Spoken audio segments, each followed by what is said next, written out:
Good morning, students. After ratio, today we will revise about proportion.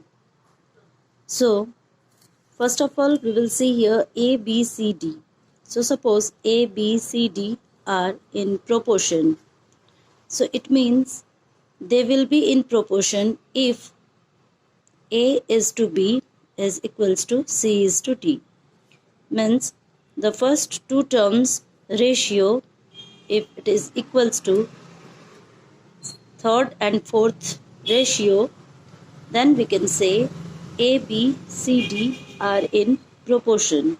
So we can say an equality of two ratios is known as proportion. As you can see here, the ratios are equal. So A, B, C, D are proportion. Here A and D are the extreme terms and B and C are the mean terms. So now you see these are in ratio, so we can write in fractional form, that is A by B, and it is equals to C by D. Then by cross multiplication, A into D is equals to B into C. So we can see A and D are the extreme terms.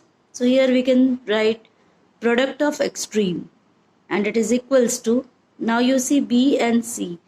B and C are the mean terms. So here we are getting the product of mean. So after this, we will have this formula that product of extreme is equals to product of mean.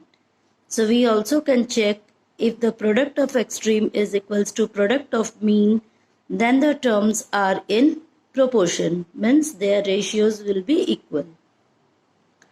Now this product of extreme is equals to product of mean is known as cross product rule. Now A, B and C, only three terms given here.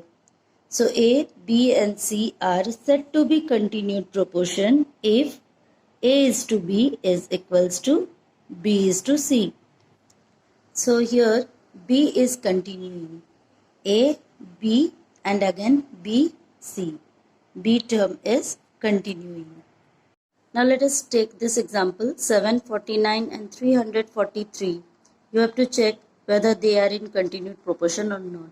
So we'll write here 749 and 343 are in continued proportion if, so here 49 will be repeated. So 7 is to 49 is equals to 49 is to 343, and after calculation we can find here 1 by 7 is equals to 1 by 7. So we can write yes, given numbers are in continued proportion.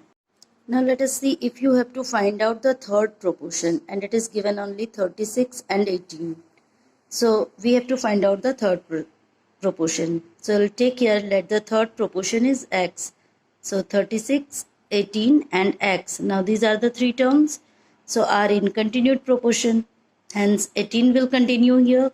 So 36 is to 18. So 36 by 18, and it is equals to 18 is to x, means 18 by x.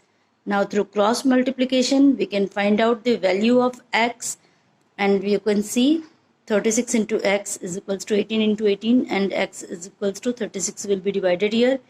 18 2s are 36, 2 9s are 18, so value of x is 9. So here in this way we can find out the third proportion is 9. Now similarly we need to find out the fourth proportion. In some questions it is there.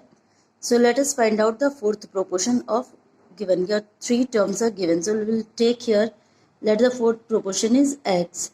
So suppose 42 is to 12, and then it is equals to 7 is to x. So we have taken the fourth.